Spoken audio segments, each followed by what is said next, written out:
આજના વિડીયોમાં એવા ઉપયોગી આઈડિયા શેર કરીશ કે તમારી ઘણી બધી નાની મોટી પ્રોબ્લેમ દૂર થઈ જશે અને તમારા ઘરના કામ સરળ થઈ જશે. તો ચાલો વિડીયોને સ્ટાર્ટ કરીએ. તો જો આ રીતની આપણે બોલપેન હોય ને, બાળકો લખતા હોય તો ખાલી થાય તો આપણે ફેંકી દઈએ. તો આજે હું તમને ખૂબ જ સરસ તેનો ઉપયોગ કરવાનું બતાવું છું. તો આપણે છે ને આ રીતની કોઈ પણ નાની બોટલ આપણી પાસે કોલ્ડ ડ્રિંક્સની હોય ને તે લઈ લેવાની. બાળકો પીતા હોય છે એટલે આપણે ઘરમાં હોય કોઈ પણ કલરની તમે લઈ શકો, નાની મોટી પણ લઈ શકો. ત્યાર પછી છે ને આપણે ખીલી કે કંઈ વસ્તુ ગરમ કરી અને જે ઢાંકણ છે ને તેનું, એની વચ્ચોવચ્ચ આ રીતે હોલ કરી લેવાનું. જો આ રીતે નાનકડો જ કરવાનો છે, બહુ મોટો નથી કરવાનો. ત્યાર પછી આપણે જે પેન છે ને તેને ખોલી અને ઉપરનું જે તેને રિફિલ નાખવાનું હોય છે ને, આ રીતે જો નાનકડો, તે આપણે ખોલી અને તેમાં ફિટ કરી દેવાનું. એટલે આ ફિટ થાય ને એવું જ આપણે હોલ કરવાનું માપ કરીને.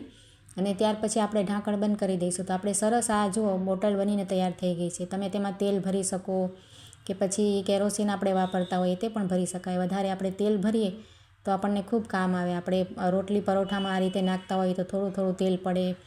આપણે બહારથી તેલની બોટલ આ રીતે લઈએ છીએ ને ઓનલાઈન તો બહુ મોંઘી મળે છે. તો આ રીતે આપણે ઘરમાં બનાવી શકાય. અને જો આપણે કિચનમાં ના વાપરવીએ તો આપણે મશીનનું તેલ કે ઘણી બધી વસ્તુઓ બીજી પણ ભરવા થાય. જો આ રીતે ખૂબ જ ઉપયોગી છે.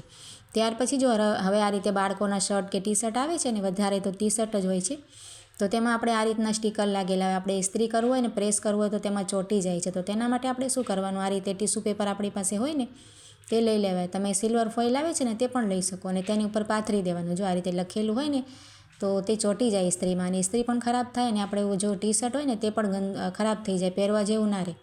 તો આ રીતે આપણે ટીશ્યુ પેપર ઉપર પ્રેસ કરી શકાય. જો આ રીતે સરસ એમ્બ્રોઇડરીમાં પણ કરી શકાય. વર્કવાળું આપણે કુર્તી, ડ્રેસ, સાડી હોય તેમાં પણ આ રીતે કરી શકાય. જો ખૂબ જ સરસ ટીપ છે, તમે જરૂરથી ટ્રાય કરજો, તમારી ખરાબ પણ ન થાય વસ્તુ. ત્યાર પછી જો આ રીતે આપણે પડદા જાળીમાં કે ઘરમાં નાખતા હોય ને ક્યારેક ક્યારેક આપણે આ રીતે ભેગા કરીને રાખવા હોય. આ રીતે જો આપણે સવારના ટાઈમે આ રીતે આપણે ભેગા કરી રાખીએ, કામ કરતા હોઈએ કે આપણે જાળીને સાફ કરવી હોય તો નડતા હોય તો આ રીતે આપણે ટાઈ કરવી હોય ને તો આપણી પાસે કોઈ પણ વસ્તુ ના હોય તો આપણે શું કરાય, કોઈ પણ જૂની બંગડી તો આપણી પાસે હોય જ છે. જો આ રીતે આપણે કોઈ પણ બંગડી લઈ લેવાની. જો અને આ રીતે આપણે છે ને પડદાને ભેગું કરી લેવાનું અને ત્યાર પછી વચ્ચેથી પકડવાનું આપણે ઉપરથી અને પડદાને આ રીતે પકડી અને બંગડીની અંદર આપણે આ રીતે નાખવાનું. જો બંગડી હોય ને કોઈ પણ નાની મોટી તમે વપરાશ કરી શકો અને તેમાં છે ને આટલો ભાગ આપણે પડદાનો નાખી દેવાનો. જો હું તમને સરસ બતાવું છું.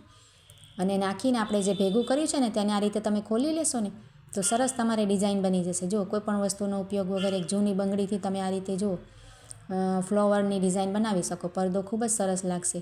કોઈ પણ આપણે જોવે ને તો ખૂબ જ સુંદર પણ લાગે અને આપણે કામ પણ આપણે થઈ જાય. જો તો આ રીતે આપણે ખોલીશું ને તો તેની જે આ રીતે ભેગું કર્યું હતું ને તેનાથી સરસ આપણે ફ્લાવરની ડિઝાઇન બનીને પણ તૈયાર થઈ જશે. તમે બારીના કે દરવાજાના પડદા ઉપર, બંને પડદા ઉપર પણ કરી શકો. ખૂબ જ સરસ આઈડિયા છે, જરૂરથી ટ્રાય કરજો.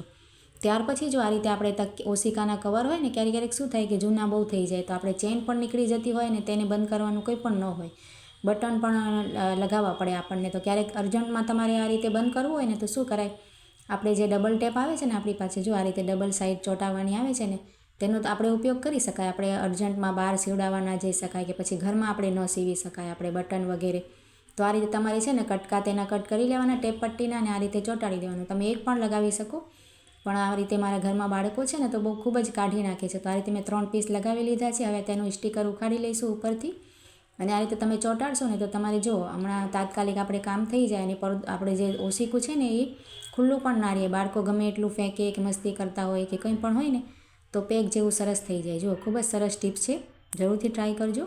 ત્યાર પછી જો આ રીતે આપણે કિચનમાં ઘણા બધા જબલા કોથળી ભેગી થઈ જાય ને આપણે રાખવી ખૂબ જ આમ તેમ છે ને ક્યાંય પણ પડી હોય તો તેને રાખવાની ખૂબ જ સરસ તમને આઈડિયા બતાવું છું વ્યવસ્થિત રીતે.